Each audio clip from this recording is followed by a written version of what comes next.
Mesdames et messieurs, bonsoir. Rassurez-vous, je serai bref. C'est pour moi un immense honneur d'ouvrir ce soir la 56e saison des Mardis de l'ESSEC. En cette année électorale, le débat d'idées est plus important que jamais et il faut plus que jamais le remettre parfois devant les combats de personnalité. C'est pour ça que les mardis sont là, c'est pour ça que vous êtes là ce soir. Je laisse donc place au débat. Excellente soirée à tous.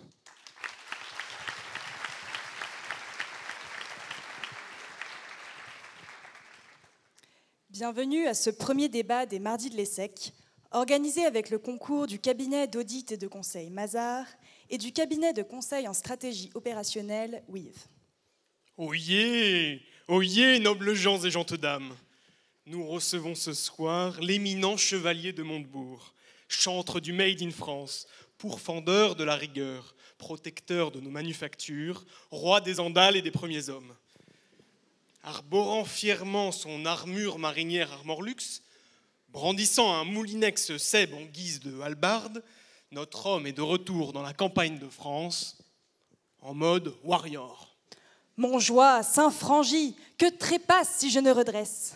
Comme tout preux chevalier, les talents de notre seigneur de Montebourg-la-Reine se sont aiguisés dans les joutes et d'abord oratoires. Sa carrière commence dans les prétoires, quand, après avoir réussi Sciences Po et loupé l'ENA, il entame une brillante carrière d'avocat. Après 8 ans de plaidoirie, qui lui enseigne l'injustice, selon ses propres dires, la nouvelle bataille du croisé de Montebourg prend un tour plus politique. Fini le temps des éléphants révolus et place au jeune lion, lance-t-il avec panache au baron du PS. En 97, sire Arnaud de la Bresse est élu député de Saône-et-Loire à l'issue d'une campagne louant les vertus du protectionnisme. Preuve qu'en dépit de votre tempérament parfois déroutant, vous êtes resté fidèle à votre engagement, défendre le royaume de France et ses petits serfs contre la mondialisation libérale. C'est justement l'attachement acharné à quelques idées folles, telles que l'instauration d'une 6e royauté, le non-cumul des règnes ou la lutte contre les paradis fiscaux, qui ont fait de vous un député remarqué. Théâtral, affectif, volcanique, séduisant, romantique, passionné, emmerdeur, sincère, bouillonnant, truculent, les troubadours ne sont jamais à court de qualificatifs pour dresser votre portrait. Et puis tout s'accélère. En 2011, au nez et à la barbe de la reine du Poitou, les électeurs vous portent à la 3e place des primaires socialistes, dont vous aviez longtemps défendu le principe. Désormais indispensables au roi François le Passy-Hardy, vous obtenez un ministère au nom ronflant, chargé en toute simplicité du redressement productif français. Après le départ de Jean-Marc Ayrault des catastrophes, votre portefeuille est même étendu à l'économie et au numérique. À peine installé, le ministre s'emploie de nouveau à guerroyer contre les faillites et les plans sociaux. Pendant 27 mois, avec la foi du converti, il ne cesse de promouvoir le patriotisme économique et les vertus du fabriqué en France. Sus à la camelote chinoise. Moult me tarde, ainsi je frappe. C'est en reprenant le cri de guerre de Philippe le Hardi et de Charles le Téméraire, duc de Bourgogne régnant autrefois sur sa région de la Nièvre, qu'il aborde tous les dossiers de restructuration. Épaulé par ses fidèles escuyers, les commissaires du redressement, le ministre mène croisade contre la désindustrialisation et l'ordre teutonique de Dame Angela la rigoureuse. Sur tous les fronts, notre néo-Colbert préconise une politique résolument protectionniste. Il n'hésite pas à donner de sa personne en une des magazines ou dans des shows californiens visant à promouvoir les objets de la nouvelle France industrielle. Courageux, mais pas téméraire. Don Montebourg arbore les attributs de la production hexagonale, mais s'abstient de revêtir la lingerie de la maison Le Jaby. Il n'en reste pas moins que la méthode détonne, au point que vous êtes rapidement surnommé le fou du 3e étage de Bercy. Rassurez-nous, vous n'êtes point malade, ni folle dingo. Non, notre homme est en réalité un Don Quichotte, rêveur idéaliste et justicier irraisonné, qui jamais ne se décourage d'une bataille perdue contre de grands moulins à vent. Sa principale fierté est d'avoir ainsi revalorisé dans l'esprit des Français le bel acte de produire.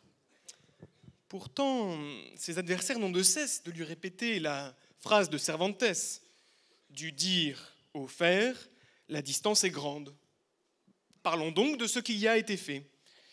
Vous vous targuez d'avoir préservé 200 000 emplois, chiffre difficilement vérifiable, mais forcé de constater que les fermetures médiatisées de la manufacture PSA d'Aulnay, de la raffinerie Petroplus ou de Goodyear à Amiens n'ont pu être évitées. Vous confessez d'ailleurs, sans mauvais jeu de mots, que la fermeture des hauts-fourneaux de Florange fut un échec cuisant. S'il faudra peut-être du temps pour rendre justice à votre bilan, votre départ forcé de la cour est immédiatement entré dans le best-of de la tragicomédie royale. Après une énième bravade, la cuvée du redressement ne passe plus et Don Manuel envoie finalement valser son gouvernement pour vous débarquer. Goguenard, vous quittez le Premier ministre en chantant « This is the end » des ménestrels The Doors et faites une dernière apparition dans la grande salle du château de Bercy pour lancer un « bonne chance Manu ». Lucide, vous résumez la séquence en une phrase. Il faut savoir quitter la scène quand on ne sait pas plus longtemps jouer la comédie. Désormais affranchi de tout mandat politique, vous vous inscrivez dans une école de négoce, l'INSEAD, afin de suivre une formation courte de management. Vous pouvez alors enfin descendre de votre cheval et entrer de plein pied dans la vie économique qu'autrefois vous administriez. Pendant plus d'1 an, vous dégainez votre épée et défendez la Bite à Montebourg, entité bien fournie et bien cotée en bourse, en siégeant au conseil de surveillance de cette chaîne d'ameublement. La vie d'entreprise a ses charmes, mais bientôt l'attirance de la noblesse politique vous rattrape. À la fin de l'été, vous annoncez votre candidature au trône de fer de François le Symbole et tentez dès lors d'adopter une posture présidentielle. Tout juste promettez-vous, une fois élu, d'aller casser de la vaisselle à Bruxelles. Mais la manière dont il entend contester la suprématie de Dame Angela sur le Saint-Empire reste assez floue. Quelles sont les propositions concrètes derrière les belles devises du projet France ? Y a-t-il plus que de la démagogie dans son projet de mettre en place une Europe qui protège les citoyens plus que la taille des melons ? Interrogé la semaine dernière sur l'immigration et le terrorisme, il faut dire que notre paladin excelle dans l'art du politiquement courtois. Il veut favoriser l'union et éviter la division, et ose miser sur le volontariat et la générosité des Français pour régler le problème de l'accueil des migrants. Mais concrètement, comment compte-t-il mener croisade contre les Maures islamistes et offrir l'asile aux migrants venus d'Orient ? Que tout le monde enfourche son destrier et rejoigne l'armée pour un service de 6 mois ? Certes, mais sire, cela ne saurait suffire. Pour durer dans la bataille de France, vous serez sommé de préciser votre programme. Ce soir, nous vous proposons donc de fourbir vos armes devant un parterre d'étudiants mondialisés. Oh, je devine déjà des sceptiques, quelques-uns sur la droite, et des militants BA. Alors, sans plus attendre, place au débat.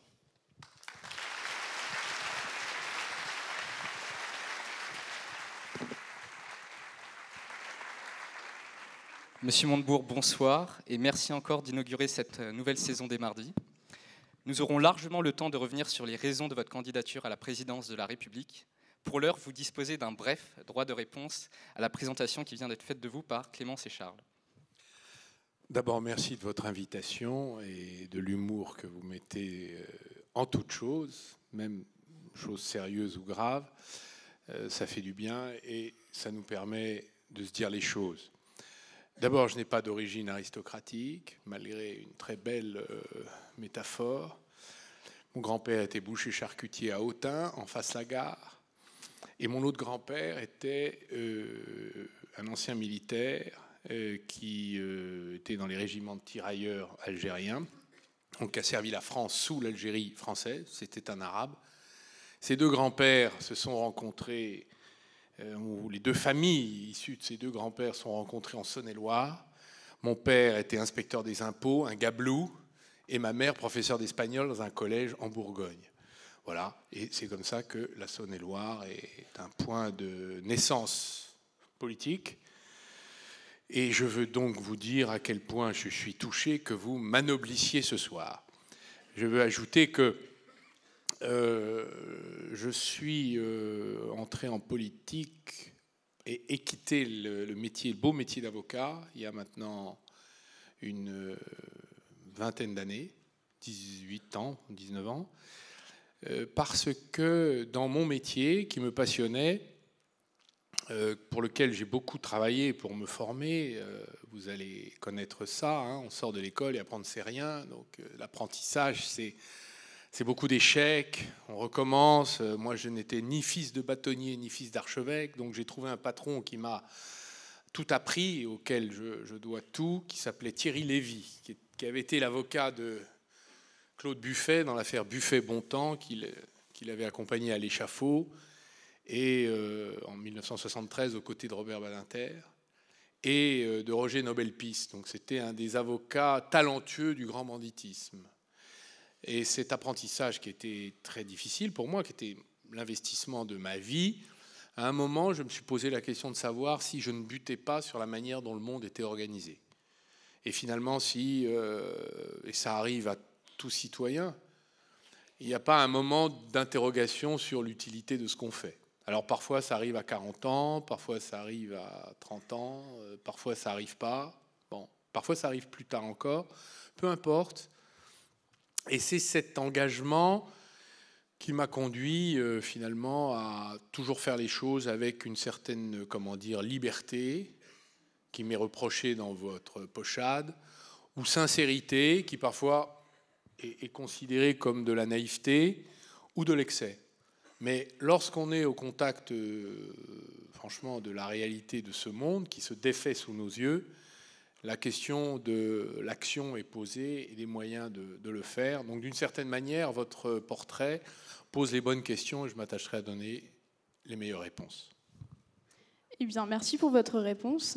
Donc, vous avez brièvement évoqué les raisons qui ont fait que vous avez voulu devenir avocat. Ce soir, on a décidé de commencer cette interview par votre carrière entrepreneuriale.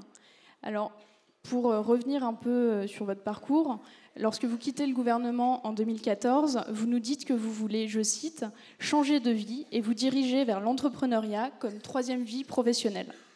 Aujourd'hui, vous revenez sur la scène politique et ce qu'on se demande, c'est pourquoi est-ce que vous revenez sur la scène politique et qu'est-ce que ces 2 années d'entrepreneur vous ont apporté ?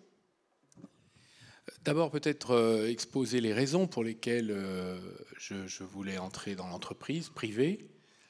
D'abord parce que c'était un vieux rêve que je n'avais pas pu réaliser lorsque, dans ma jeunesse, j'ai été 8 ans avocat et ensuite je suis devenu député à 34 ans. Donc ensuite, je suis entré dans 3 mandats, 15 ans, 3 x 5, 15. Et en vérité, c'était une certaine frustration que je ressentais.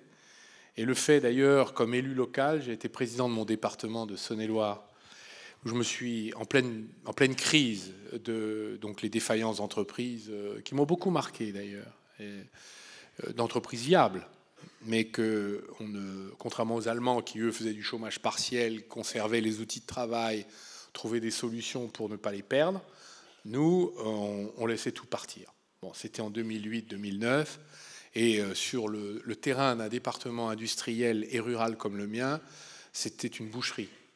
Et quand les arbres sont coupés ou tombent parce que la tempête est passée, avant qu'ils ne repoussent, il faut beaucoup de temps. Et on a eu des pertes considérables en France et en Europe, dans le monde, mais particulièrement en France, puisque la part de notre industrie dans la richesse nationale s'est écroulée. Contrairement aux autres pays qui ont mieux résisté. On est 5e dans les grandes puissances européennes. 1er Allemagne, 2e Italie, 3e Espagne, 4e Royaume-Uni, 5e France. On est derrière l'Angleterre. Donc ces années-là ont été importantes pour moi et ayant l'esprit libre, il est évident que l'entreprise était le lieu de l'expression de quelqu'un qui voulait refaire sa vie, parce qu'en fait, c'est le choix que j'ai fait. Alors vous me dites, mais est-ce compatible avec le retour en politique ? j'ai fait un choix un peu particulier, je ne suis pas sûr qu'il ait été compris, donc c'est l'occasion de l'exprimer et de le préciser, qui était de ne plus vivre de la politique. Quand on fait de la politique, on est payé pour en faire, ou on se débrouille pour l'être. Donc on a un mandat, 2 mandats, enfin vous connaissez l'histoire. On est même à 100% en train de faire ce métier-là. Alors, je l'ai fait pendant 15 ans, et je dois vous dire que j'en ai ressenti les limites. Quand vous êtes dans l'opposition, vous avez la moitié de votre cerveau qui fonctionne, qui est la partie du cerveau qui dit non. Quand vous êtes dans la majorité, vous avez l'autre moitié qui fonctionne, c'est le cerveau qui dit toujours oui. Et il y a un moment, vous ressentez, et ça m'est arrivé quand j'étais dans mon 3e mandat de parlementaire, vous ressentez d'abord la lassitude, l'inutilité, et le fait d'être en effet sur une scène. Vous avez cité la phrase du départ de Bercy, une scène où finalement on parle, mais qu'est-ce qu'on fait ? Donc cette question, elle est très importante parce que elle m'a amené à réfléchir sur la rénovation du système démocratique et faire des propositions allant dans ce sens. Je ne réponds encore pas à votre question. Pourquoi j'ai décidé de ne plus en vivre ? Parce que c'était l'acquisition de la liberté par rapport aux appareils politiques, les investitures. Donc j'ai fait le choix. Moi, je n'ai pas d'autre métier qu'avocat. Je ne voulais pas revenir en arrière. Donc pour moi, c'était l'entreprise. Et dans des conditions originales, parce que c'est compliqué pour un ancien ministre de l'économie d'entrer dans une PME comme Habitat, 400 salariés, 120 millions de chiffre d'affaires. Justement, vous parlez d'Habitat. Donc ce qu'on a lu avec Guillaume, c'est que chez Habitat, vous faisiez des rapports d'étonnement. Alors, on a lu aussi des interviews du PDG d'Habitat qui nous a dit que votre collaboration était plus fructueuse sur le plan de l'image que sur le plan du chiffre d'affaires. Donc, concrètement, c'est quoi les rapports d'étonnement ? Qu'est-ce que vous avez fait chez Habitat ? Mais, si vous voulez, c'est normal puisque c'est lui le patron. Donc, le chiffre d'affaires, il en est directement responsable. Et bon, c'est toujours délicat de parler d'une entreprise parce que c'est une entreprise qui est dans un groupe coté. C'est difficile d'en parler quand les contenus nous avons pas communiqué publiquement parce que c'est une entreprise qui se retourne et qui est en retournement. C'est une entreprise qui est en difficulté, qui a été rachetée par un groupe venu d'outre-mer, français, qui a décidé de naturaliser française Habitat, qui a été inventé par Sir Terence Conrad, qui est un Anglais, et qui a racheté la marque, l'a relancée, a investi 40 millions, a injecté beaucoup d'argent, et c'est une entreprise qui n'a pas fini son retournement. Donc le travail quelle a été votre action à vous dans ce retournement d'Habitat ? Moi, j'étais au conseil de surveillance, donc je suis chargé de surveiller. Le conseil de surveillance, ce n'est pas opérationnel, comme vous le savez. Mais ce qui, moi, me passionnait, c'est que vous aviez une entreprise qui mélangeait 2 cultures, celle de l'histoire, qui venait de nombreuses années, c'est une entreprise des années 70, qui avait 50 ans, enfin 60-70, et la nouvelle génération, la révolution numérique, tous les problèmes dans le retail qui sont extrêmement difficiles aujourd'hui. Et donc mon travail a consisté à proposer aux dirigeants, au CIO, au président, d'aller voir les salariés et d'aller chercher les idées qui sont dans leur tête partout. Pourquoi ? Parce qu'ils sont en contact de la clientèle et ils savaient exactement ce qui se passe dans la tête de nos clients. Or, cette étude n'avait pas été faite, on était un peu dans le brouillard et il y avait des tas de problèmes qui se posaient chez Habitat, je ne peux pas les détailler. Et donc j'ai fait la tournée des magasins, je suis allé voir les salariés. Ce qui était pour moi intéressant, c'est de voir à quel point les problèmes d'organisation dans une entreprise relativement modeste peuvent surdéterminer sa trajectoire. Et les problèmes d'organisation, y compris de management et de prise de décision, c'est fondamental. Donc, quand j'allais voir là-bas, je leur disais, écoutez, je ne suis pas votre patron, c'est pas moi qui vous embauche, c'est pas moi qui vous paye, c'est pas moi qui vous vire. Donc moi, vous pouvez tout me dire et je garantis votre anonymat. Et là, on a vu quand même les salariés commencer à dire des choses qu'ils n'osaient jamais dire, ni à leur supérieur hiérarchique directement, ni à leur grand patron. c'est évidemment ce qui a été utile, et Jaoui, le président d'Habitat, a dit que ça a été un choc. Parce que finalement, dans l'entreprise, on fait de la politique normalement. C'est-à-dire qu'on va voir les gens, on les écoute, et c'est très difficile à faire quand on considère que l'entreprise vous appartient. Or, l'entreprise, elle appartient à tout le monde. C'est une œuvre collective. Et là, ça a été la contribution sur le long terme, parce qu'on a fait 2 ans ensemble, enfin un petit peu moins. Et les propositions, évidemment, ont été... c'est pas que des rapports de diagnostic, hein, on a fait des propositions très concrètes, beaucoup ont été mises en œuvre, notamment sur la stratégie de design de l'entreprise et un certain nombre de choses. C'est une aventure passionnante. Je crois que c'était nécessaire de suspendre dès lors que je reprenais le chemin de la politique, parce que je ne voulais pas engager une marque B2C. Et aujourd'hui, vous reprenez le chemin de la politique. Et ce qu'on se demande, c'est, votre expérience chez Habitat a eu l'air de vous passionner, d'être assez fructueuse. Si vous perdez l'élection présidentielle, est-ce que vous retournerez dans le privé ou est-ce que vous briguerez un autre mandat ? Alors, non, je ne vais pas briguer d'autres mandats. D'abord, j'ai conservé d'autres fonctions. Hein. Je suis président d'une petite entreprise dans l'éolien. Je suis aussi dans 2 autres conseils d'administration. On travaille, c'est des petites entreprises. Donc, en fait, on fait beaucoup de choses dans les petites entreprises. Et donc, j'ai conservé ce travail. Et donc, je n'ai pas l'intention d'abandonner ça pendant la campagne présidentielle, premièrement. Donc je reste attaché à ces fonctions, autant que ma surexposition médiatique le permette. Voilà. Et donc je n'ai pas l'intention de briguer d'autres mandats. Avant de plonger au cœur de votre programme, attardons-nous, si vous le voulez bien, sur le paysage politique actuel à gauche. Entre la gauche quinoa de Jean-Luc Mélenchon, la gauche covoite de Cécile Duflot, covoiturage. Les frondeurs, la gauche au pouvoir, il y a de quoi s'y perdre, reconnaissez-le. Quel est le point commun qui rassemble ces différentes sensibilités, si tant est qu'il y en ait un ? Ils ont un point commun, c'est qu'ils n'acceptent pas le monde tel qu'il est. C'est déjà pas mal. C'est-à-dire que ce ne sont pas des conservateurs. Les conservateurs sont ceux qui vous expliquent du matin au soir que ce qui se passe est fatal.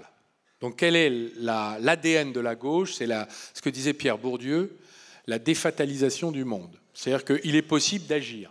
Bon, c'est un point important parce que chez dans le leadership politique, la question de l'action est toujours posée. Et chez nos concitoyens, le niveau d'exigence est de plus en plus précis. On demande maintenant comment vous allez financer, selon quelle stratégie, qui sont vos alliés, ce qui était dans le discours tout à l'heure de vos collègues, enfin de vos camarades. Donc, changer une partie du monde autant qu'on le peut, dans un temps rétréci, avec une forme de contrainte, c'est un peu ce qui unit tous ces gens-là. Est-ce qu'ils sont d'accord sur ce qu'il faut faire à l'objectif ? Je ne crois pas. Et pour ça, vous, je reprends votre question, non. Mais ils ont envie de se mettre d'accord. Voilà. Pour vous, du coup, c'est la volonté de changer le monde, c'est une volonté qui est propre à la gauche et qui n'est pas propre à toute politique. On pense à la droite, notamment. Je dirais qu'il y a l'idée de progrès dans la gauche, c'est-à-dire d'éviter les régressions. Par exemple, est-ce que là où nous avons réussi à faire une société qui arrive à vivre ensemble, on va commencer à trier les gens ? Voilà. Est-ce que ça, c'est une idée de droite ? L'idée de gauche, c'est plutôt de les faire fonctionner ensemble. Est-ce que lorsque je ne peux pas vivre de mon travail, j'ai envie de trouver les conditions par lesquelles je peux améliorer mon revenu ? C'est une question qui, dans l'histoire politique, a toujours été portée par la gauche. Et la droite a, elle, toujours opposé un certain nombre d'obstacles tirés de l'ordre du raisonnable. Et ce qui, aujourd'hui, amène les citoyens à être perdus, c'est qu'il y a une confusion, finalement, entre ce qui a été la tradition politique de droite et de gauche. La droite était traditionnellement conservatrice et la gauche plutôt progressiste. Et aujourd'hui, vous avez des conservateurs partout. Et des progressistes qui se manifestent un peu, en tout cas qui s'habillent derrière la nécessité du progrès. C'est une des raisons pour lesquelles, dans votre génération, qui se pose des questions sur où est l'Est, où est l'Ouest, le Nord et le Sud, c'est-à-dire la boussole, il ne distingue plus entre la gauche et la droite. Donc cette constatation doit nous amener à redire clairement les choses le plus clairement possible. Ce qu'on essayait de souligner, c'était qu'avec autant de voix à gauche, il y avait un risque très fort que vous laissiez, enfin c'était une autoroute pour la droite et le Front National au second tour des élections présidentielles. C'est d'ailleurs à ce titre que Christiane Taubira a appelé à une candidature unique de la gauche pour justement ne pas se retrouver comme en avril 2002.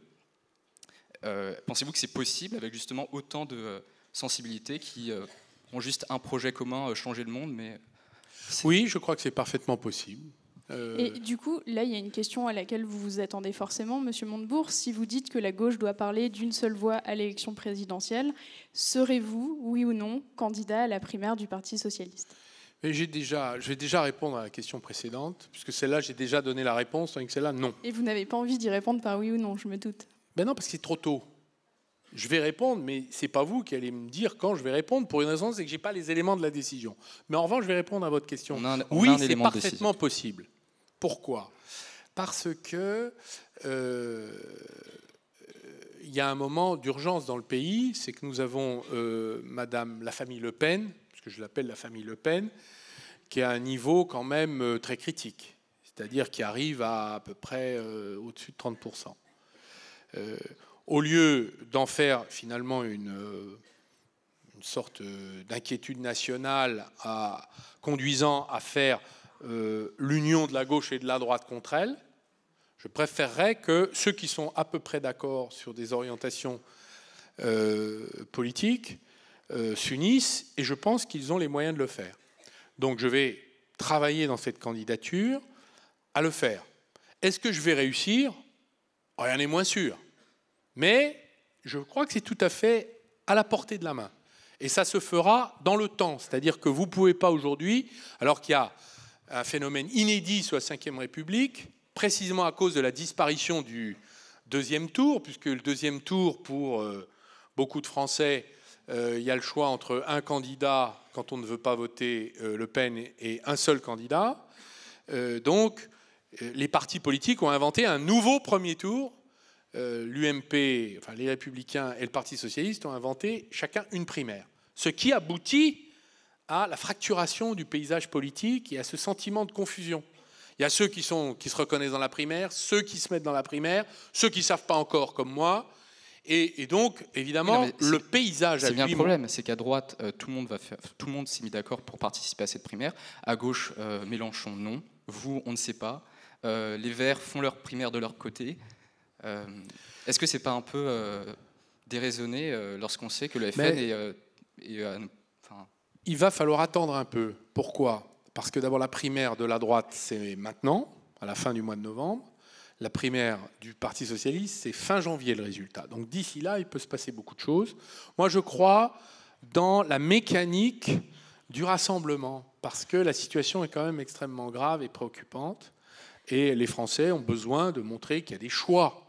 Ce n'est pas vrai que la droite et la gauche, c'est la même chose. En tout cas, même si le quinquennat a parfois induit le contraire, je dirais qu'il y a beaucoup de choses à montrer sur ce plan-là. Et du coup, dans le cas où la primaire du Parti socialiste ne serait pas organisée dans des circonstances et dans le cas où l'organisation ne conviendrait pas à vos exigences, par exemple s'il n'y a pas assez de bureaux de vote, donc vous comptez quand même vous présenter aux élections présidentielles ? Et si oui, comment est-ce que vous comptez financer cette campagne sans l'appui du Parti socialiste ? Écoutez, c'est une question difficile. Pourquoi ? Parce que nous n'en sommes pas là. Pour l'instant, j'ai bon espoir, car vous le savez, je suis favorable à la primaire. Je l'ai un peu inspiré avec d'autres en 2011. J'y ai participé en 2011.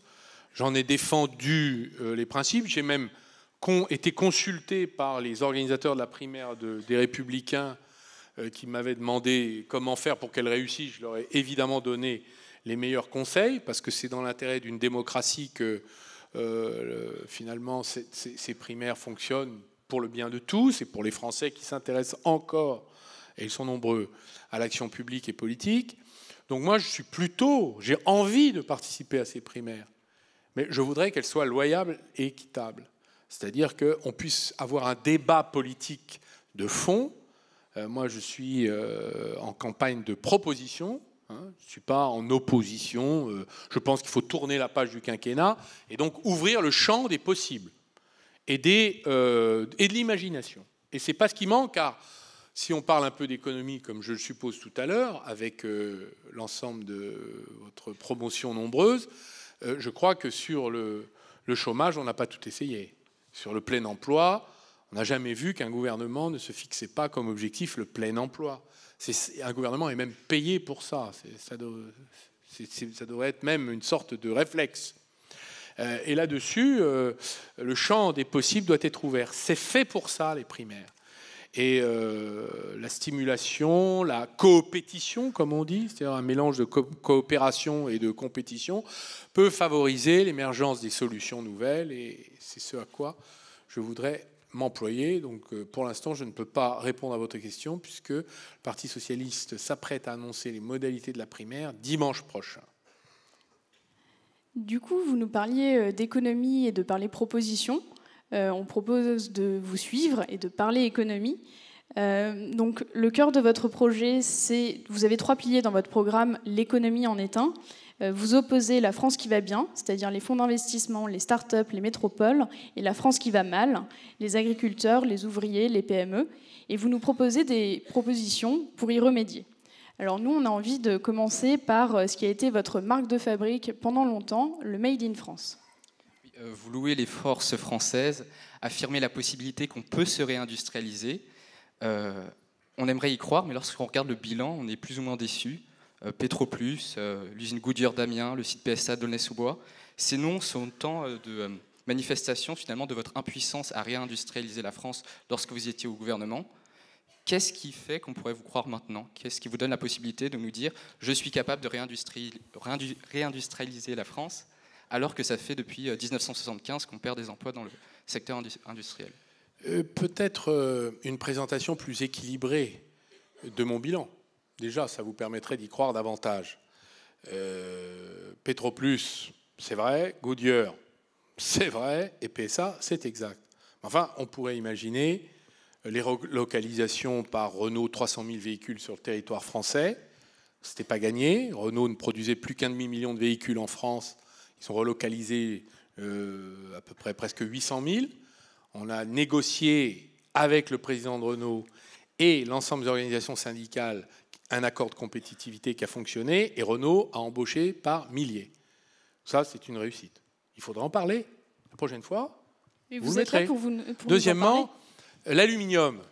Ça ne vous intéresse pas, l'aluminium? Vous préférez peut-être des choses plus médiatiques. Mais l'aluminium, c'est une vallée de la Maurienne, Saint-Jean-de-Maurienne, une usine d'aluminium qui appartenait à Péchinet autrefois, qui était prise par Rio Tinto. Rio Tinto voulait fermer cette usine. Et c'était 5000 emplois dans la vallée, avec les sous-traitants. Nous avons réussi à faire reprendre dans une alliance franco-allemande cette entreprise qui s'est remise en marche et réembauche. Les syndicalistes savoyards, quand je suis allé annoncer la nouvelle, m'ont offert des opinels pour me remercier en aluminium.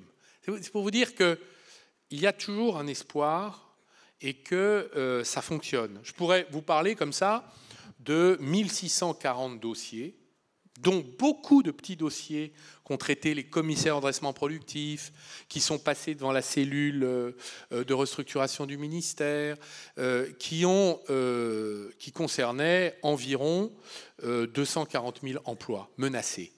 On en a préservé 85% de ces emplois. Donc on a toujours une perte. Donc je vais vous dire pourquoi je vous dis ça. D'abord parce que ce n'est pas réindustrialiser que de préserver le plus possible nos outils de travail. Ça, c'est pas réindustrialiser.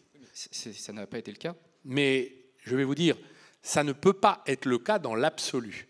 Mais il est important de faire le métier et le travail. Les Allemands ont fait ça pendant la crise. Ils ont gardé un niveau industriel, de production industrielle, de maintien de leur savoir-faire et de leur métier très important.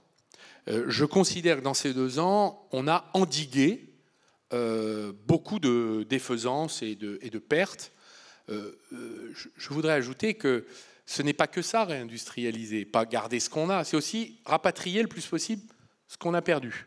C'est le cas de Renault, par exemple. Je prends cet exemple parce que c'est une grande entreprise, mais vous avez des petites entreprises qui ont fait des choix, grâce d'ailleurs à la révolution numérique, de choisir le Made in France et de reconstituer des ateliers de fabrication en France. Pourquoi ?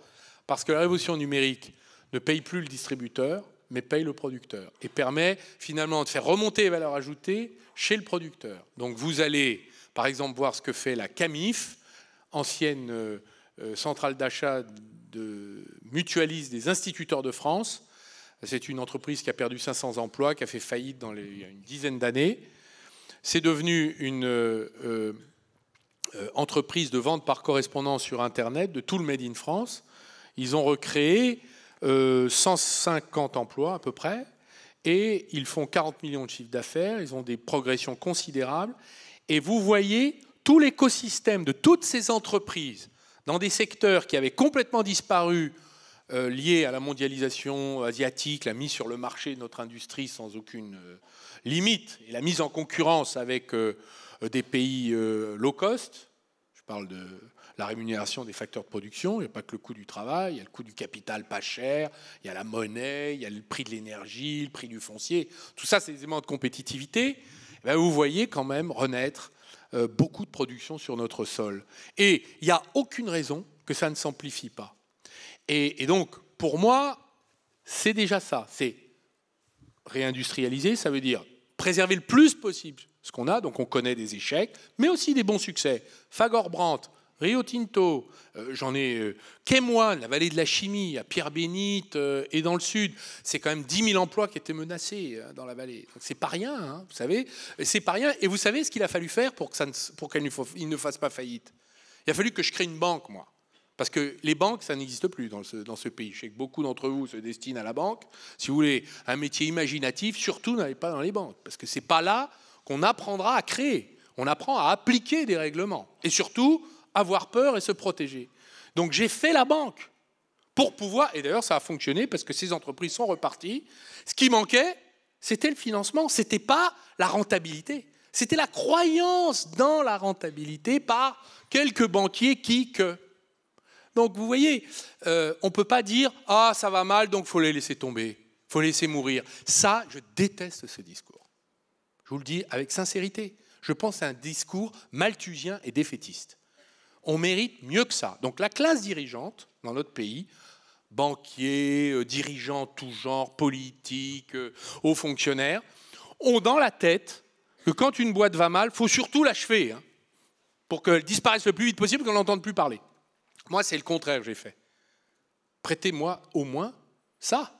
Parce que j'ai entendu dans le portrait tout à l'heure à dire c'est des chiffres invérifiables, mais monsieur, on peut les vérifier si vous voulez. J'ai le paquet, chacun des dossiers, les emplois qui étaient en difficulté, en faillite, et puis le résultat après restructuration. Donc on en perd. 34 600 emplois perdus entre l'été 2012 et 2013, exact. 30 500 entre l'été 2013 et 2014. C'est pas un... Sur 250 000 emplois, ça fait 85% de préservation. Je vous donne un exemple. Vous avez une petite PME, par exemple, qui fabriquait des cloisons à Strasbourg, qui s'appelait Clestra. Une entreprise en grande difficulté, qui n'arrivait plus à vendre et plus de marché, etc. Il y a un repreneur qui arrive, on se met d'accord avec lui, ils font un plan de restructuration pour relancer l'entreprise. Ils ne gardent pas tout le monde.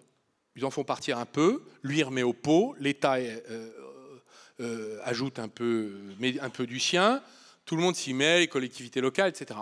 Les syndicats acceptent.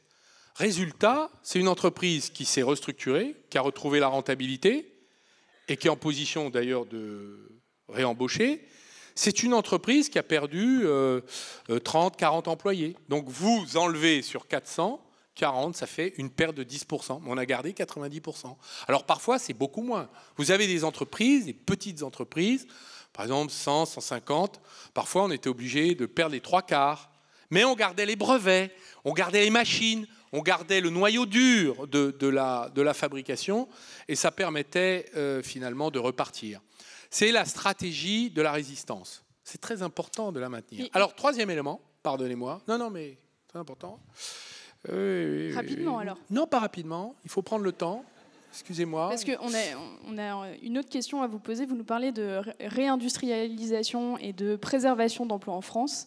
Mais ce qu'on se demande, c'est au XXIe siècle, quand on est dans un pays qui va de plus en plus vers les services, le numérique, la digitalisation, est-ce qu'il faut aujourd'hui, pour être une puissance économique, être une nation qui a une puissance industrielle?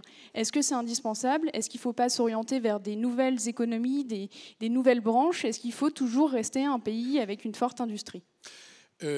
Très bonne question. La réponse, c'est fondamental d'avoir une base industrielle.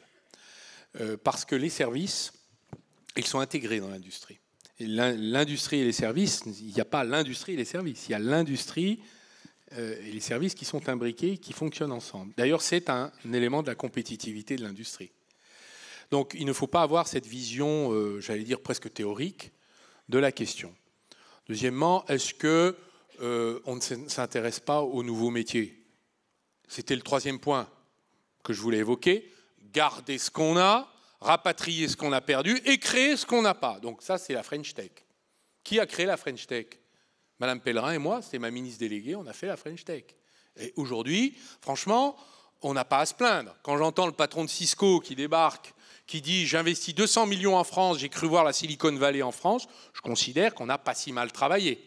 On a d'ailleurs créé beaucoup d'industries fabless, c'est vrai, dans un premier temps, notamment dans l'électronique, parce que on n'est pas un pays du semi-conducteur, même si on devrait l'être, et je crois qu'on a les éléments pour le devenir dans un cadre stratégique industriel. J'en dirai un mot si ça vous intéresse, je peux entrer dans les filières et les secteurs, mais on ne se désintéresse absolument pas des nouveaux secteurs et de l'innovation. La France est un pays qui est à la pointe de l'innovation dans de nombreux domaines. Je rappelle que c'est parce que nous avons une industrie que l'innovation fait l'objet d'investissements importants. Quand l'industrie diminue, le champ de l'innovation se rétrécit. Donc, vous innovez sur ce que vous avez déjà. Mais si vous ne l'avez plus, vous n'allez pas innover grand-chose parce qu'on ne crée pas facilement de rien les choses. Voilà. Donc, ma position est de dire, comme Louis Gallois, une grande nation, c'est une nation qui est productive, qui sait produire au moins pour ses besoins essentiels. Je rappelle le bilan quand même des 20 dernières années. On est en train de perdre notre agriculture. Notre industrie a subi des avaries considérables. Et dans les services, on va prendre quand même la révolution numérique de plein fouet. Moi, je ne considère pas que ce soit un problème. Il y aura des difficultés, mais c'est aussi de grandes opportunités. Donc, c'est le Made in France de demain, si j'ose dire. Donc là aussi, ce sont des investissements. Qu'est-ce que nous avons fait à Bercy en plus de la French Tech? On a fait 34 plans industriels. Je regrette d'ailleurs que mon successeur les ait un peu dilués. Il n'est pas continué avec la même énergie ce que j'avais imaginé. Nous en parlerons un jour parce que j'ai la chance de parler avec Jean-Luc Mélenchon et Emmanuel Macron. Vous voyez, c'est pas mal d'être au milieu. Eh bien, que pourrais-je dire de ces 34 plans industriels? Pas mal. Voilà. Que pourrais-je dire de ces plans industriels? C'est qu'on a fait le choix sur l'innovation, c'était un choix politique, de choisir tous les secteurs où nous avions la chance de mettre des tirs au but. Là où nous étions déjà forts et nous pouvions pousser notre avantage. C'est la règle exprimée par le général de Gaulle dans son livre Le fil, au fil de l'épée, où il dit « Plutôt que disperser nos forces dans les points faibles, concentrons nos forces sur les points forts ». On a fait ça. Donc on a pris l'industrie aéronautique, satellitaire, automobile, là où nous sommes puissants, et on a poussé les innovations dans ces secteurs-là. Deuxièmement, on a confié le pilotage de ces plans au secteur privé. C'est-à-dire qu'il n'y a pas, à part 2 ou 3 dans les industries de souveraineté, défense, cybersécurité, etc., on a confié aux boîtes privées le soin de piloter ces plans. Parce que ça correspond à leurs besoins. Ce n'est pas une invention d'un ministre fou du 3e étage dans son cerveau dérangé. C'est des choix réfléchis, travaillés avec les secteurs et les entreprises concernées. Troisièmement, on a décidé de mélanger de l'argent public et de l'argent privé. L'argent du grand emprunt, qui était une bonne chose, une bonne idée de Sarkozy, ça lui arrive. Et de l'autre côté, de l'argent privé, c'est-à-dire que les entreprises mobilisent une partie de leur recherche-développement sur ces plans industriels. Donc dans la chimie, par exemple, la chimie verte, qui est fondamentale si on veut sauver la chimie française. Dans 10 ans, notre chimie pétrolière ne sera plus vraiment compétitive, donc il va falloir la faire muter. C'était 4 milliards d'investissements sur la chimie. Très important la chimie, on a 400 000 emplois en France dans la chimie. Et qui recrute beaucoup de jeunes ingénieurs, de jeunes techniciens, de jeunes diplômés dans la région lyonnaise, de Marseille, enfin il y a des secteurs très importants, en Lorraine. Bon, tout ça, c'est du travail acharné et surtout du volontarisme. Donc on peut se moquer de moi. D'ailleurs, vous le faites avec beaucoup de talent et j'approuve votre sens de l'humour, je trouve sympathique et affectueux même. Mais je dois vous dire que je suis fier qu'on se moque de moi quand il y a un risque d'excès sur ce sujet-là. Pourquoi ? Parce que la classe dirigeante de ce pays a abandonné l'industrie. Et que ça ne les intéresse pas, parce que voilà, c'est ce genre d'idée dans votre question, quel véhicule finalement ? À quoi ça sert ? On est un pays de service. C'est la maladie exprimée par Michel Houellebecq dans La carte et le territoire, un très grand roman dont je vous conseille la lecture, où il explique que la France va devenir une vaste station de ski dans les Alpes pour clientèle UP, avec 10 000 musées, Beaubourg et Disneyland en prime, et des emplois précaires pour s'occuper des gens qui viendront, c'est un pays touristique. Ce n'est pas le destin de la France, qui est une grande nation productive et créative. C'est-à-dire qu'elle a participé à la révolution industrielle à chacune de ces grandes étapes, et elle participe à la révolution numérique. Ça n'est pas étonnant, parce que c'est un pays très créatif. Donc, on a compris Bon. votre intérêt pour la réindustrialisation et son importance. On vous propose d'aborder une autre de vos thématiques phares, qui est votre volonté de revenir au plein emploi.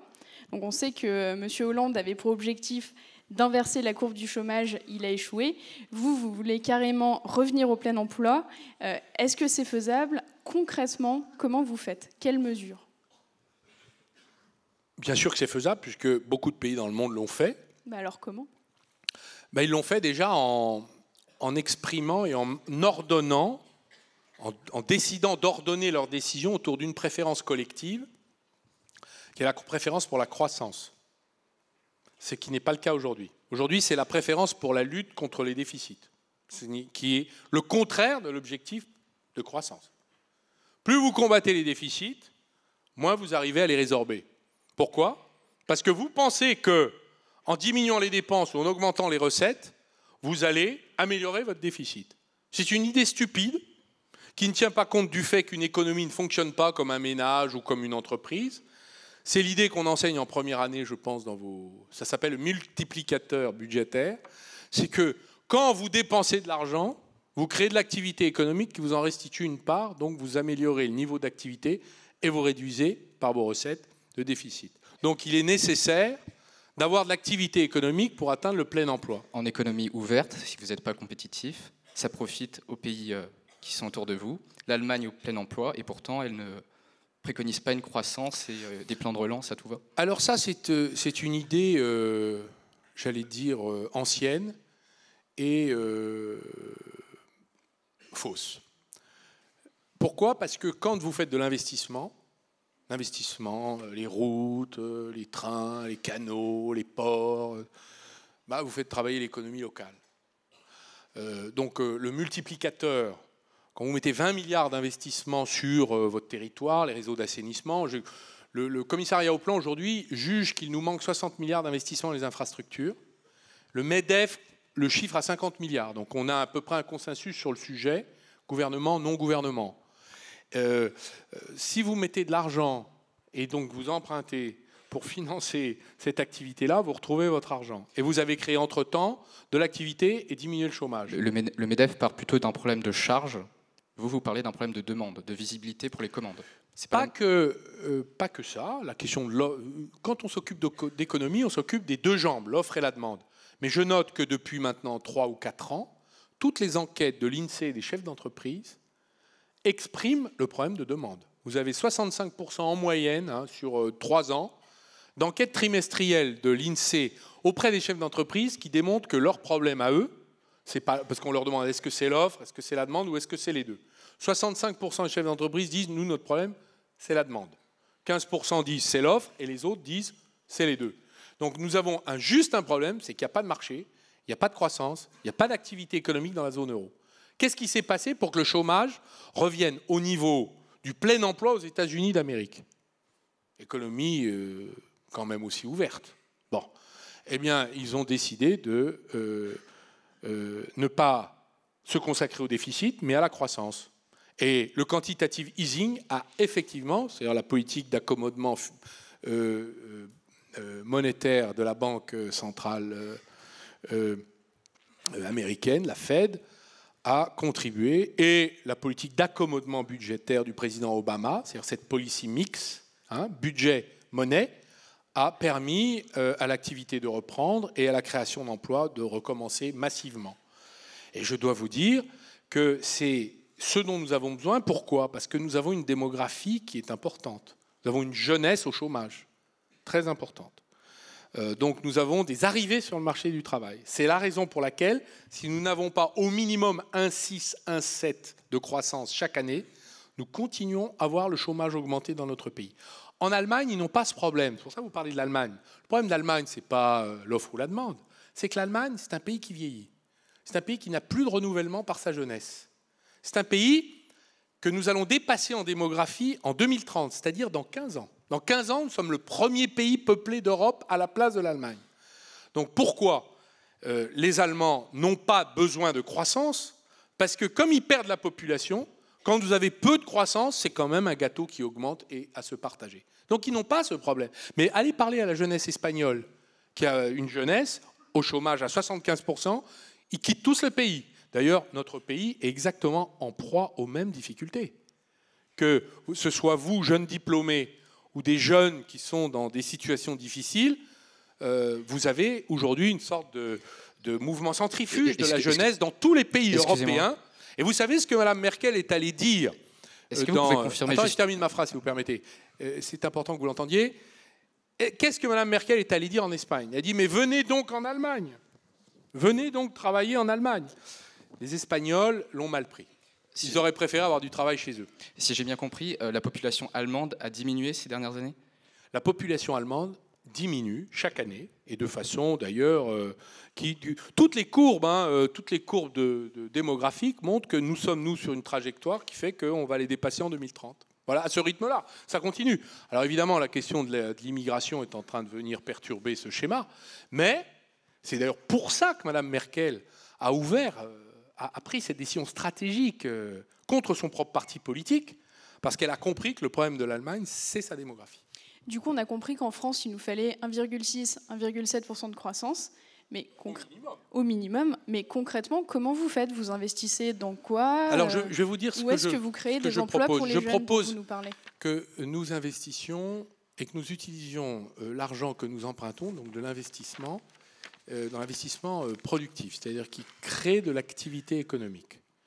Donc BTP, les collectivités locales ont réduit leurs investissements de 30 à 40%, parfois 50% dans notre pays. Donc vous avez des besoins d'investissement qu'elles ne peuvent pas satisfaire. Donc nous pouvons parfaitement construire un programme avec les collectivités locales d'un montant de 20 milliards qui est en mesure de créer de l'activité dans notre pays, qui n'est pas artificielle parce que ça correspond à des besoins, et qui est porteur de recettes parce que l'activité économique, ça nous permet de créer des emplois, de stimuler les PME, celles-ci se mettent à embaucher. Évidemment, si ce sont des travailleurs détachés payés au lance-pierre, ça posera un problème. Et là, nous avons un sujet sur le dumping social à domicile. Deuxièmement, j'ai proposé un programme que j'ai repris d'ailleurs des économistes de Nicolas Hulot sur la rénovation thermique des bâtiments. Nous pouvons financer sur un très long terme, c'est-à-dire entre 30 et 50 ans, la rentabilité, donc avec des recettes qui sont en face, d'investissement sur la réduction des factures d'énergie. Chaque Français, aujourd'hui, dépense 1 600 € en moyenne d'énergie pour son logement. C'est assez considérable et il est nécessaire et même conseillé dans le cadre de la lutte contre, d'abord, la lutte pour notre indépendance énergétique, mais aussi la lutte contre la pollution par les gaz à effet de serre, et de bâtir un programme avec des tiers investisseurs, ce que les Italiens ont commencé à faire avec des entreprises privées. Donc là, ce serait un programme public-privé, d'alliance public-privé, qui nous permettrait d'aller assez vite, en commençant par les bâtiments publics. C'est une manne de création d'emplois et c'est aussi une activité, j'allais dire, nécessaire à l'intérêt général et rentable sur le plan de l'investissement, dès lors qu'il n'est pas de 15 à 20 ans, mais beaucoup plus. Ce qui suppose de changer un peu le droit, notamment des droits attachés à la propriété d'un bien. Ces investissements peuvent nous permettre de relancer l'activité économique. Nous n'atteindrons pas en 5 ans le plein emploi. Ça excédera certainement le délai d'un quinquennat. Mais ça créera des éléments favorables. Donc nous avons fait un travail avec mes équipes d'économistes. Nous avons Michel Aglietta, Mathieu Plane, 2 grands laboratoires, qui sont d'ailleurs de très grande réputation, qui ont fait un cadrage macroéconomique très robuste et qui montre que nous pouvons donc faire chuter la dette, faire chuter le chômage par ces choix macroéconomiques, tout en stabilisant le déficit. Et d'ailleurs, c'est exactement l'inverse de ce qui s'est passé pendant ces dernières années. On a augmenté les impôts, coulé l'économie, fait exploser la dette et exploser le chômage. C'est-à-dire que la dette et le chômage augmentent en même temps. La proposition que je fais, c'est de diminuer la dette en même temps que le chômage. Donc le chômage diminuerait d'1,5 point, ça ferait 500 000 chômeurs de moins sur ces 4-5 ans, et la dette diminuerait de 10 points. Et au bout du compte, le déficit resterait stable. Il y aurait une augmentation conjoncturelle de 2 ans, mais assez négligeable, raisonnable, car il ne s'agit pas de jeter l'argent par les fenêtres, de déstabiliser les équilibres. Il s'agit d'être, comme disait François Mitterrand, il n'est pas interdit d'être habile. Voilà. Alors, on vous propose une dernière question avant de faire un petit jeu. Alors, notre dernière question, c'est un thème qui commence à se faire entendre et dont on ne vous a pas entendu parler, qui est le revenu garanti. Donc, le revenu garanti, c'est l'idée selon laquelle chaque individu recevrait de la collectivité de sa naissance à sa mort, sans condition, un montant chaque mois, et qui pourrait s'additionner aux revenus qu'il perçoit du travail. Donc, c'est une idée dont on pense qu'on va entendre parler de plus en plus. Qu'est-ce que vous en pensez? Est-ce que vous y êtes favorable? Si oui, sous quelle modalité? Ma religion n'est pas tout à fait faite sur le sujet pour une raison simple, c'est que y a un certain nombre de problèmes qui ne sont pas encore résolus dans les propositions qui sont en circulation. Le premier, c'est la proposition plutôt des libéraux qui disent on va faire un revenu universel qui d'ailleurs permettra d'économiser toutes les aides sociales. Donc c'est pour solde de tout compte. Bon. Qui est un point finalement en apparence de rationalisation des aides sociales, mais en vérité de dépolitisation de toutes les politiques sociales. C'est-à-dire qu'en fait, on n'utilise plus l'argent public à telle ou telle fin pour aider telle ou telle catégorie, on l'utilise de façon universelle pour solde de tout compte. Donc c'est une manière d'araser en fait et de dépolitiser la protection sociale. C'est la fin de l'État-providence tel qu'on l'a conçu. Je n'arrive pas à adhérer à cette solution parce qu'elle provoque, pour moi, beaucoup d'effets pervers. Et finalement, nous empêche de mener des politiques sociales auprès, c'est-à-dire de différencier selon les publics. Par exemple, la politique familiale est importante pour les familles modestes. Est-ce qu'elle est nécessaire pour les familles aisées? Est-ce que c'est normal que je touche de l'allocation familiale parce que j'ai 3 enfants? Je ne suis pas sûr. Je n'en ai pas besoin. En revanche, des femmes seules qui élèvent leurs enfants ne reçoivent pas d'allocation familiale parce qu'elles n'ont qu'un enfant. Il n'y a pas d'allocation familiale au premier enfant. On pourrait imaginer d'avoir une mutation politique sur ce plan-là.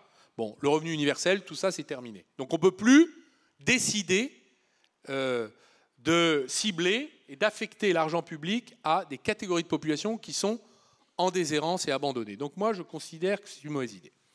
Premier point. Deuxièmement, la gauche, elle, y voit comme une sorte d'ajout et surtout d'antidote à la révolution numérique. Mais moi, je n'approuve pas l'idée que la révolution numérique va détruire des emplois. Elle va en détruire et elle va en créer. Donc je préfère qu'on utilise l'argent pour former les chômeurs à leur nouveau métier. Il y a 30 milliards qui se baladent dans la formation professionnelle. C'est très marginal ce qui revient aux chômeurs. Selon les estimations, alors M. Attali dit 2%, Les institutions de la formation professionnelle disent 15%. Dans les deux cas, c'est très faible. Je préfère qu'on utilise cet argent pour former réellement les chômeurs pendant 1 an en alternance sur un nouveau métier, en faisant presque une sorte de programme généralisé et obligatoire. C'est de l'argent bien employé. Donc, et puis, du côté de la gauche, c'est comment on finance. Voilà. Bon. Donc, ces questions ne sont pas résolues. Le débat est ouvert. Moi, je fais partie de ces gens qui construisent le programme avec la population. Quand je dis de ces gens, c'est-à-dire de ces candidats. Ouais. Hein, c'est-à-dire que c'est utile d'avoir l'expertise, mais c'est aussi important d'avoir le ressenti des gens qui peuvent se sentir concernés par des décisions de cette nature. Ben merci pour cette réponse complète. Et maintenant, on va vous proposer de respirer un peu avec le traditionnel petit jeu des mardis. Donc, je vous explique le concept. On vous pose des questions très simples, très courtes, avec plusieurs propositions. Et le but, c'est que vous nous répondiez sans langue de bois. Alors, première question. Si vous étiez un moyen de transport, vous seriez un scooter pour vous déplacer en toute discrétion, un vélo pour respecter la planète, ou un bateau parce que rien de mieux pour faire des vagues. Un vélo. Qu'est-ce que je dois dire d'autre? Non, c'est bref. Vous voulez que je fasse un commentaire en plus, non? Si vous voulez imiter Madame Taubira, on est preneur. Elle est inimitable. Pour qui voteriez-vous à la primaire de la droite? Nicolas Sarkozy, parce que si François Hollande l'a battu, c'est sûrement à votre portée. Alain Juppé, pour se passer de la candidature de François Bayrou. Ou Nathalie Kosciusko-Morizet, parce qu'une touche de féminité, ça ne peut pas faire de mal. Je voterai NKM. Alors, maintenant, on a une question sur la marinière, votre emblème. Alors, qui porte le mieux la marinière? Kate Middleton, une roturière devenue noble. Jean-Paul Gaultier, la modernité, finalement, pour lui, c'est revisiter les classiques. Finalement, c'est un peu comme vous et votre programme économique. Audrey Tautou et l'élégance à la française. Audrey Tautou. Mise en examen, votre avocat serait Christine Lagarde, parce que la puissance du FMI, ça peut avoir du bon parfois. Marine Le Pen, rien de mieux qu'une jolie blonde pour amadouer les juges. Ou Nicolas Sarkozy, parce qu'en termes de défense, c'est lui qui s'y connaît le mieux. Christine Lagarde. Donc le FMI, ça peut avoir du bon. Je dirais que j'ai confiance dans cette femme. D'ailleurs, elle s'est élevée contre les politiques d'austérité de l'Union européenne, c'est dire. On vous remercie pour votre spontanéité et vos réponses.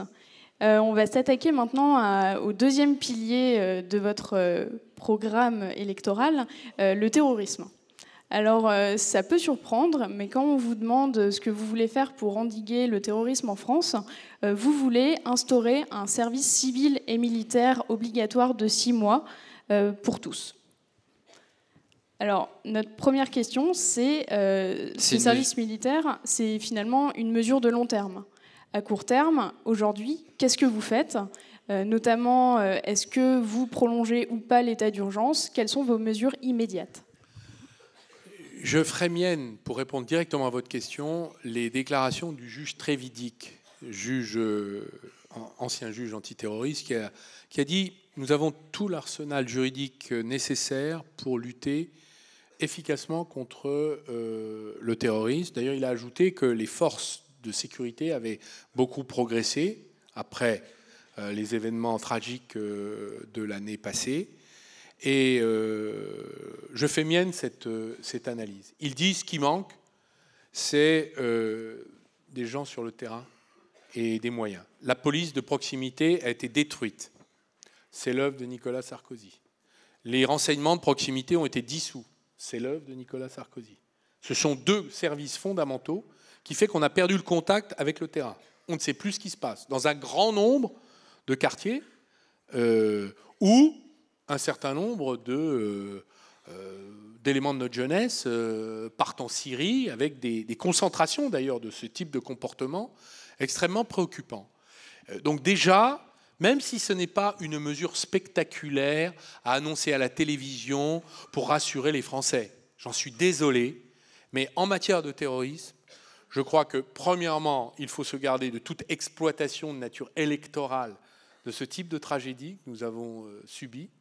Et la deuxième, c'est d'éviter les emportements d'opinion, que ce soit la déchéance de nationalité qui ne sert strictement à rien, qui a humilié un très grand nombre de Français qui sont eux-mêmes binationaux. Ma mère a la double nationalité franco-algérienne, donc je comprends ce que cela peut vouloir dire.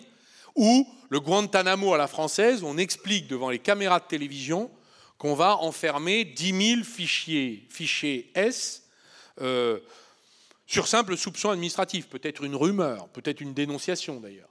Bon, c'est certainement le moyen d'abord de perdre les sources d'information pour déjouer de nouveaux attentats. On aura peut-être mis hors d'état de nuire une dizaine de criminels avérés, mais on aura jeté dans les bras de nos ennemis, de Daesh et de ces organisations souterraines, des milliers de gens contre la France. Donc ce type de réaction me paraît condamnable, et vous me permettrez de dire qu'en matière de terrorisme, ça va être long, difficile, et on ne s'en sortira pas sans la mobilisation de la totalité de la société française. D'où le service national. Pourquoi le service national ? D'abord, une question de principe. Il y a beaucoup de Français qui ont des trajectoires qui ne se rencontrent plus jamais. Nulle part. Parce que la France est en train de se fracturer.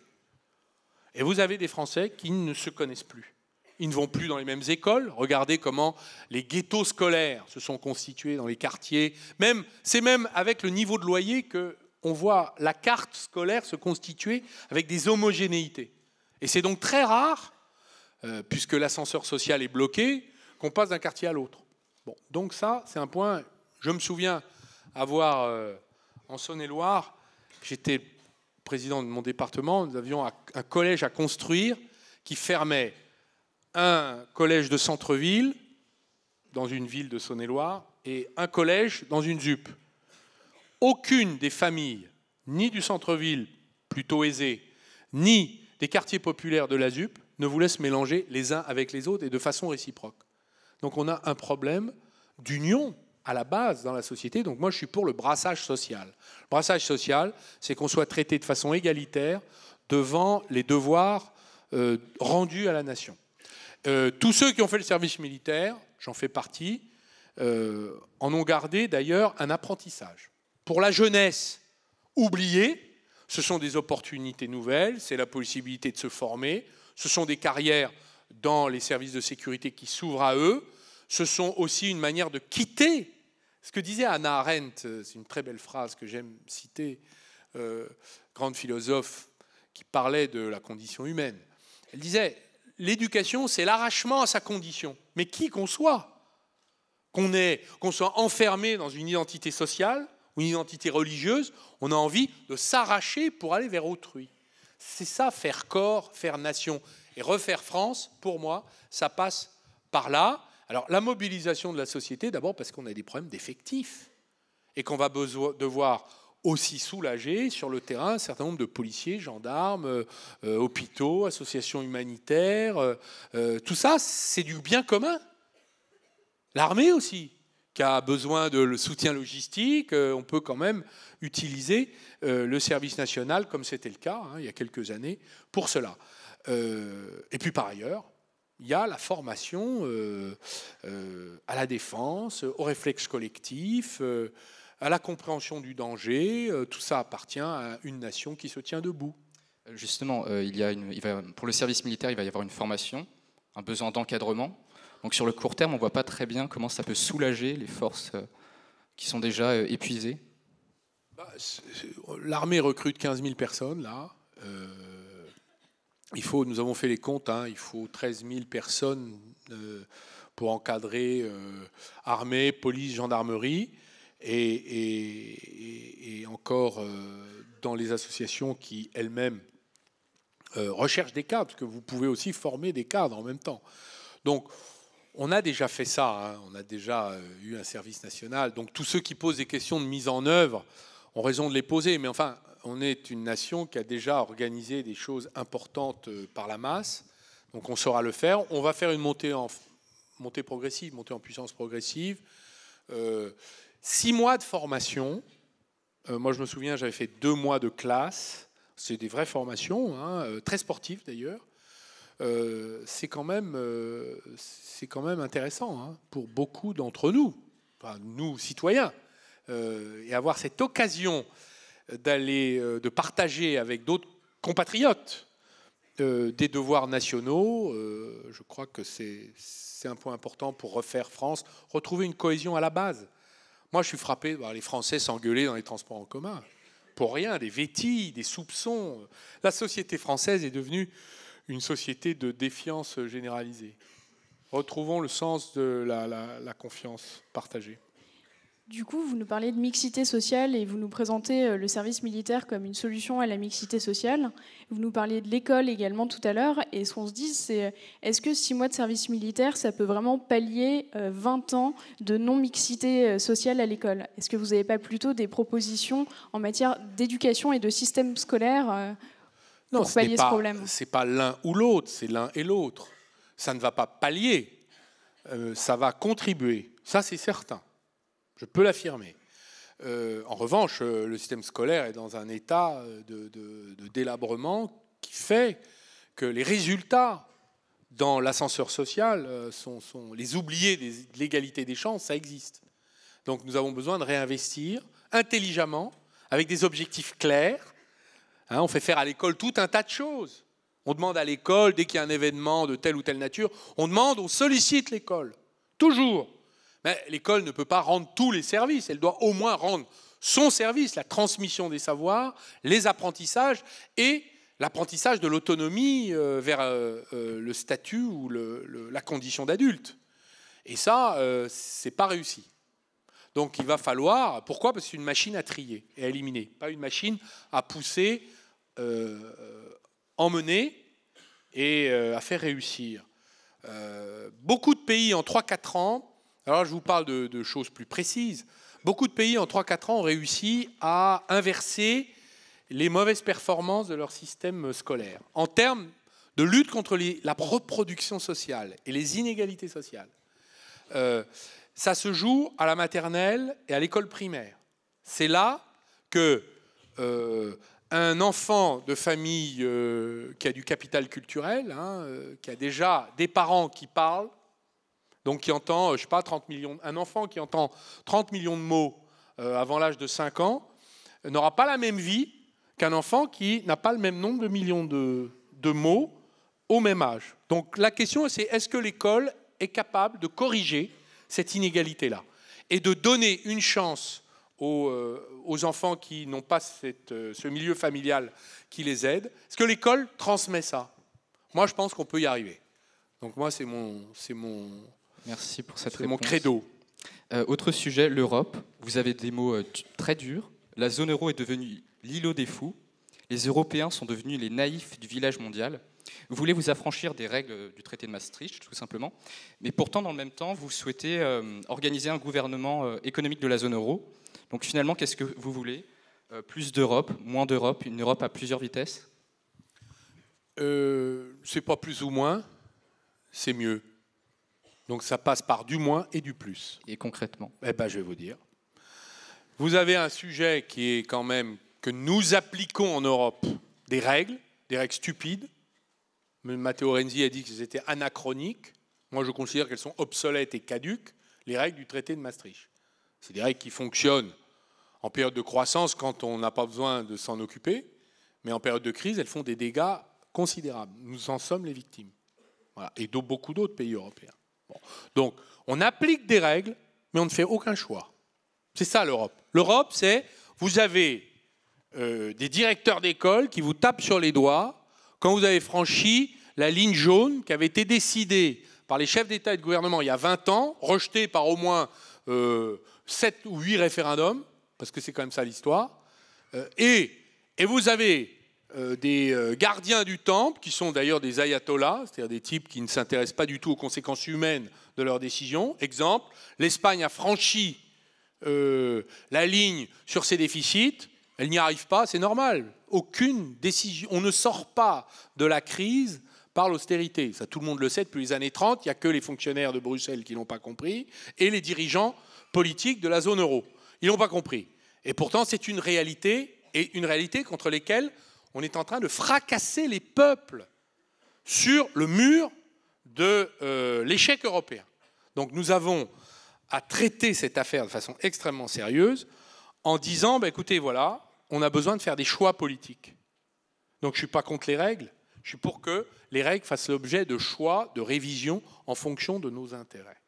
Et les intérêts que les peuples européens ont aujourd'hui, c'est la croissance, ce n'est pas la lutte contre les déficits. D'ailleurs, je rappelle que la dette publique est venue à cause de la crise. Elle n'est pas venue avant la crise. Elle n'est pas la cause de la crise, elle est venue à cause de la crise.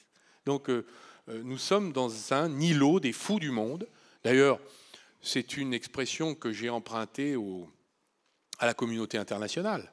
Vous prenez les déclarations du gouvernement américain, australien, tous les prix Nobel, quelle que soit leur nationalité d'ailleurs, d'économie, expliquent tout ça. Le FMI, l'OCDE, ils demandent tous la remise en question de toutes les règles. Tous. Bon, donc, moi, je veux bien qu'on continue, mais ça va mal finir. Et d'ailleurs, je crois sincèrement que le prochain gouvernement qui sortira des urnes en 2017 est peut-être le dernier gouvernement pro-européen de France. Parce qu'après, si rien ne change, si on échoue à transformer le système européen, la rébellion des peuples est telle que nous aurons en France de graves déconvenues. Et pour moi, c'est le champ ouvert à la victoire de la famille Le Pen. Donc, dernière station-service avant le désert, 2017. Et je ne plaisante pas. Du coup, ça m'inquiète beaucoup. Vous nous dites globalement qu'il faut que les pays s'affranchissent de certaines règles édictées par la Commission européenne. Il y a un sujet. Non, elles ne sont pas édictées par la Commission européenne. Elles sont interprétées par la Commission européenne et imposées au peuple dans des processus non démocratiques, puisque en France, au Danemark, tout ça a donné lieu à des référendums négatifs. La plupart, pas tous, mais la plupart. En France notamment, je vous rappelle que nous n'avons jamais approuvé ces règles en 2005. Mais on nous les impose. Je vous le rappelle, il n'y a pas de légitimité démocratique à ce qu'en France, on accepte l'application de ces règles. Moi, je voulais vous parler d'un sujet plus d'actualité. On a parlé du Made in France tout à l'heure. On parle de l'Union européenne qui édicte des règles pas toujours en accord avec les besoins des pays. Qu'est-ce que vous pensez de la réaction de l'Irlande qui refuse de suivre la Commission européenne et de faire payer une amende de 13 milliards à Apple ? Est-ce qu'il faut que la France fasse pareil et s'inscrive dans une ligne de défiance face à Bruxelles ? La France doit participer à la procédure engagée par la Commission européenne sur les aides d'État indues. C'est ce que l'OCDE avait appelé la concurrence fiscale dommageable, puisqu'on l'appelle la concurrence déloyale en matière fiscale. La France a des choses à réclamer à Apple, puisque la question des prix de transfert, du chiffre d'affaires réalisé sur le sol français, toutes ces questions, elles sont sur la table pour ce qu'on appelle les GAFA. Donc Google, Apple, Facebook, Amazon, etc. Donc nous avons, je crois, à ne pas mollir devant ce sursaut de la part de la Commission européenne qui a enfin interprété la question des aides d'État, non plus de façon, j'allais dire, accommodante, mais plutôt exigeante par rapport aux besoins des peuples. Donc je suis pour que la France appuie, ce qu'elle n'a pas fait, M. Sapin a dit qu'on n'avions pas rien à réclamer, je suis pour que la France appuie la procédure de redressement vis-à-vis de l'Irlande et réclame son dû. Ce qu'a invité à faire la commissaire européenne à la concurrence. On vous a entendu à plusieurs reprises parler d'une 6e République. Vous, Président, elle serait adoptée par référendum dès l'été 2017. Comment conciliez-vous cette nouvelle organisation de la France avec la mise en place de vos autres mesures ? Celles-ci devront attendre ? Non. Non, parce que le processus de mise en œuvre d'une République transformée, d'abord a déjà eu lieu. En 2008, une réforme constitutionnelle importante qui n'a pas eu beaucoup d'impact, vous l'avez remarqué, sur l'équilibre des pouvoirs. Ça n'a pas beaucoup changé les choses. Donc la transformation en profondeur du Parlement, du Sénat, la mise en jeu de la responsabilité des ministres indépendamment de la motion de censure votée, la suppression d'un certain nombre d'autorités administratives indépendantes dans le secteur économique, là, pas dans le secteur des libertés publiques, mais dans le secteur économique, ça doit relever, je crois, de la responsabilité ministérielle ou politique. Le tirage au sort de certains de parlementaires sur les listes électorales, permettre à des citoyens de devenir au lieu et place justement sénateurs. Sur le tirage au sort, vous voulez 200 sénateurs dans votre 6e République et tirer au sort 100 de ces 200 sénateurs. Moi, ma question, c'est pourquoi on ne tire pas au sort les 200 ? Pourquoi vous voulez une dualité du mode de nomination ? Bonne question. Je propose que le Conseil économique et social, qui a, je crois, 200 membres, on pourrait retenir les grandes organisations représentatives. Là-dedans, vous avez les syndicats, le patronat, les grandes ONG environnementales, les territoires aussi, qui sont représentés au Sénat et au Conseil économique et social. Donc on pourrait fusionner les deux, en mettant 100 sénateurs du Conseil économique et social, qui seraient désignés par élection corporatiste, ou corporative dans les corporations. C'est presque la loi Le Chapelier, et des citoyens tirés au sort. Pourquoi je pense que le tirage au sort est une bonne chose ? D'abord, ce sont des mesures destinées à rétablir la confiance des citoyens dans l'action publique. Le Sénat, qui garderait son pouvoir de réformer la Constitution, c'est normal, puisque ça appartient à chaque citoyen, la Constitution, qu'il exerce par voie référendaire, serait seulement une chambre d'évaluation des décisions politiques, de l'argent public, son usage, des services publics, comment fonctionne-t-il, comment dysfonctionne-t-il, des engagements publics de l'exécutif, l'évaluation des lois avant, parce qu'aujourd'hui, vous savez, les études d'impact qui sont faites par les ministères, c'est un stagiaire de la direction concernée qui fait sur un coin de table l'évaluation, ça fait 2 pages, personne ne les lit, tout le monde s'en moque. Pourtant, les conséquences des lois nouvelles, dans l'empilement législatif et l'inflation normative, a des conséquences extrêmement fâcheuses dans la vie de nos concitoyens et contribue à la destruction de l'amour ou du respect pour le bien public. Donc nous avons besoin de rétablir une sorte de filtre sur l'évaluation des lois. Et je propose que ce soit une assemblée indépendante, démocratiquement constituée quand même, c'est la démocratie, le tirage au sort. C'est les citoyens qui disent, écoutez, voilà, nous on pense que cette loi est absurde, elle est idiote ou elle est bénéfique. Voilà pourquoi. Et le débat s'engagerait sur la base des appréciations délivrées par ceux qui en feraient l'évaluation avant et qui pourraient nous dire, voilà ce que j'anticipe dans nos vies. C'est intéressant. C'est nouveau. Et je pense que c'est de nature à changer la conversation du pays. Où le système politico-médiatique tourne en quelque sorte sur lui-même, comme une sorte de toupie folle qui s'empare de sujets souvent artificiels. Et on a besoin que les questions politiques redescendent aux questions de la société et posées par les citoyens dans leurs termes. Je l'ai fait en Saône-et-Loire lorsque j'avais pris un engagement sur une hausse d'impôts. J'avais dit la totalité du produit devra aller au 5e risque, c'est les personnes âgées et la dépendance. On vous laisse finir et ensuite on va vous proposer de nous aussi redescendre aux questions du public. Ça vous ennuie peut-être ce que je raconte, je sais pas. Et si je vous propose de passer aux questions du public. Et ensuite, de toute façon, on pourra continuer à échanger autour d'un cocktail qui se tiendra en cafétéria. Et du coup... Pour poser votre question, s'il vous plaît, veuillez vous lever, vous présenter et poser une question concise pour qu'on puisse en avoir un maximum. Je voulais vous poser une question parce que tout à l'heure, vous avez évoqué le fait d'appliquer un service militaire de 6 mois obligatoire.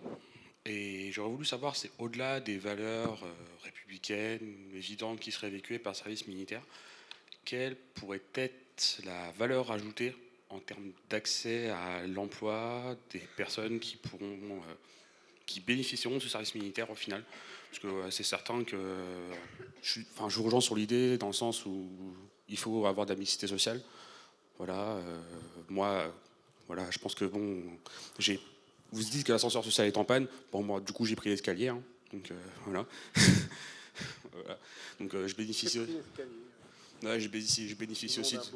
Voilà, j'ai bénéficié aussi d'une formation professionnelle parce que j'ai travaillé avant, je suis retourné à l'école d'ingénieur vers la formation continue. Donc voilà, savoir quelle était, parce que bon, pour moi, ces notions de valeur d'emploi, cette notion d'emploi et de défendre l'industrie, pour moi, c'est assez important, parce que je me destine aussi à l'industrie. Donc voilà, je me reconnais beaucoup dans ce que vous avez dit. Donc voilà, je veux savoir qu'est-ce que ça pourra apporter. Merci. Je conçois le service national, bien sûr, comme un lieu de brassage, mais aussi d'ouverture sur le monde. Pour tout le monde. Ma proposition est d'abord que la découverte des métiers, on va découvrir des métiers militaires, dangereux, difficiles, métiers de policier, dangereux, difficiles, le métier de gendarme, dangereux, difficile. Tout ce que permettra comme formation, c'est une antichambre vers la professionnalisation. Donc c'est d'ailleurs comme ça que recrutaient les armées à l'époque du service national. C'est-à-dire qu'en vérité, beaucoup disaient « je rempile ». C'est-à-dire qu'ils signaient un contrat d'1 an de plus où ils peuvent entrer dans une formation plus poussée et accéder à des fonctions et donc à l'emploi. Donc c'est un point très important parce que c'est une sorte d'aspirateur de talent vers nos forces de sécurité. Deuxièmement, et comme nous allons devoir investir massivement dans la défense professionnelle, dans la police, dans la gendarmerie, c'est le moyen de recruter. Donc c'est le bon moyen. Parce que là, vous avez tout le monde. Donc vous voyez les gens motivés, ceux qui en veulent. Deuxièmement, c'est aussi des formations. Quand on fait fonctionner une armée avec des appelés, vous avez des tas de métiers qui fonctionnent là. Cuisinier, pâtissier, chauffeur, livreur, c'est pas ce qui manque. Et des qualifications à la clé. C'est fondamental. Pour tout un tas de jeunes, je ne parle même pas du permis de conduire, qui est un scandale en France, tellement il est hors de prix pour ceux qui n'ont pas les moyens de se le payer. Donc ça fait partie, là aussi, de ce que peut représenter ce lieu de creuset, où on se mélange et où on a une ouverture sur des choix, des découvertes du monde. Voilà. Moi, on m'a fait faire des choses à l'armée que je n'aurais jamais fait dans ma famille, et j'étais content de le faire, parce que j'ai appris. Voilà. Et j'ai appris, y compris sur l'humain, sur moi-même. Bref, c'est un apprentissage de la vie. Et y compris dans des situations critiques, difficiles. Donc, je crois que c'est beaucoup d'opportunités pour une jeunesse délaissée. Et je l'entends aussi également comme ça. Bonsoir. Merci déjà d'être venu. Un débat intéressant. Donc, je suis Ali, ingénieur financier. Le fait de voir les énergies renouvelables, les éoliennes en particulier, ceci vous a fait, oui ou non, changer de position sur le nucléaire. Comment, dans quelle mesure? D'abord, je voudrais vous indiquer peut-être que j'ai toujours été favorable aux énergies renouvelables. Au ministère, je suis d'ailleurs l'auteur d'un certain nombre de plans industriels, j'en ai dit un mot tout à l'heure, parmi les 34 plans, il y en avait un sur les évolutions, les investissements technologiques dans les énergies renouvelables, comme d'ailleurs dans l'ensemble des nouvelles frontières aujourd'hui du stockage d'énergie, les batteries de puissance, le véhicule 2 litres au 100 pour l'économiser, le plus possible les fossiles.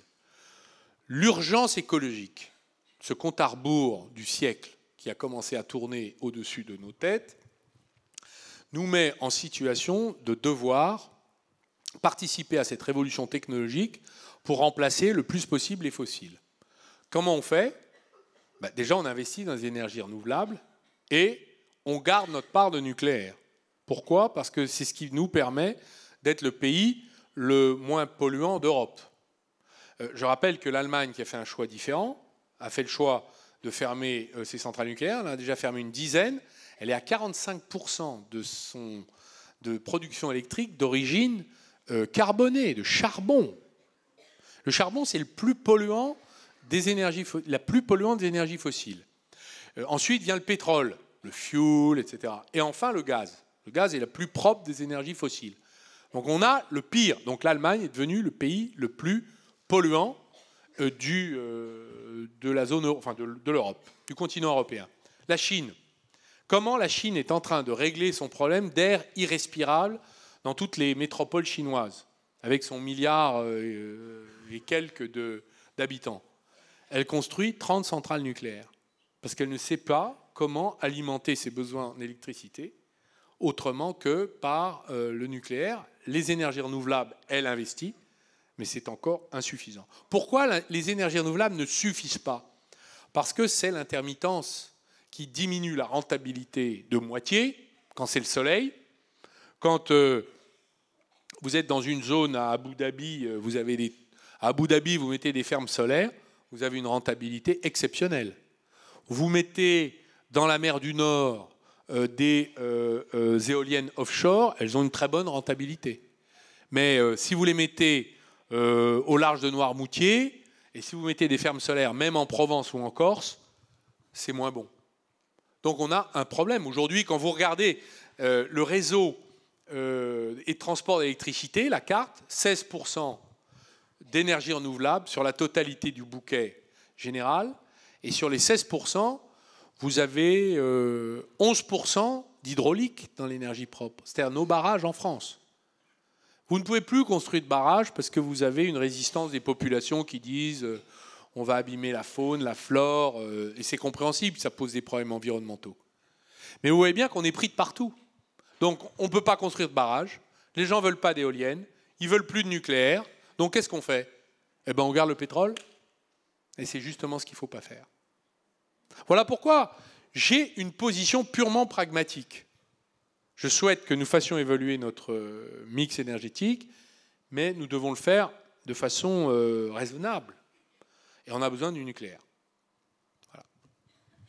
Bonjour, Paul Normier, moi je suis le fondateur de Mobibam, c'est une start-up qui est incubée à l'ESSEC. Et ce qu'on fait, en fait, c'est du meuble de rangement sur le principe de l'impression 3D. On s'est associé avec une usine qui est justement qui est en Bourgogne. Aujourd'hui, on est dans un monde d'agilité, de rapidité d'exécution face à des marchés qui sont mouvants. On a une toute petite équipe, mais je peux vous assurer qu'on se donne à 300%. On s'adapte chaque jour, on se réinvente. Et on est face à des marchés publics qui sont pétris de réglementation, pétris de lourdeur, d'inertie. Les choses prennent un temps démesuré. On vit clairement pas sur le même horizon temporel. Vous, en 2017, vous êtes président. Qu'est-ce que vous faites pour faciliter l'accès des startups à ces marchés publics? Félicitations pour votre initiative, votre entreprise. Il y a 132 000 acheteurs publics en France. Collectivités locales, établissements de santé, maisons de retraite, établissements délégués de l'État, des services achats partout. Il n'y a pas de structure acheteuse centralisée. Il y en a une qui fait à peu près quelques pourcents de la commande publique. À peu près, 3, 4, 5%, on va dire. C'est l'Union de groupement des achats publics, l'UGAP. Tout le reste est éclaté. Donc vous avez aujourd'hui des acheteurs publics qui sont perdus dans la réglementation et qui n'ont qu'une peur, c'est de franchir les interdictions qui les exposeraient au délit de favoritisme. Délit de favoritisme, c'est une originalité française. C'est ce qu'on appelle un délit obstacle. Si vous ne respectez pas une formalité, vous êtes soupçonné d'avoir favorisé quelqu'un ou voulu favoriser un des appelants, et donc ça va directement au tribunal correctionnel. Il n'y a pas la recherche de l'intentionnalité, ce qui rend les poursuites faciles. Donc vous avez des acheteurs publics en très grand nombre. Donc vous, ça vous oblige, quand vous êtes une PME, à vous présenter à tous les appels d'offres, c'est jamais le même, l'allotissement dans un cas est délirant, bref, c'est infaisable. Et vous avez des acheteurs publics qui se couvrent, donc qui multiplient les protections. Bon. Donc, quelle est ma politique? D'abord, j'ai pris comme position de réserver de fait, pas de droit, 80% des marchés publics aux PME travaillant sur le territoire. Ce n'est pas une question de nationalité, c'est une question de faire travailler la France avec l'argent de nos impôts. Comment va-t-on faire? Alors tout le monde, évidemment, m'a dit, mais comment est-ce possible? Vous allez affronter les directives européennes? Je dis non, on va faire comme les Allemands, qui à droit constant ont 50% de leur marché public qui alimentent leurs entreprises. 50% en montant, c'est considérable. Nous, on doit être à 25%, tout compris. Hein, tout compris. Comment va-t-on faire? D'abord, on va faire des structures centralisées, acheteuses, nationales. Donc tous les services de l'État n'auront qu'une seule structure. On va faire des économies de services achats qui pourront se consacrer à d'autres tâches. Et dans les collectivités locales, il y a des exemples qui ont fonctionné de cette nature. Pays de la Loire, Aquitaine, une seule structure par région.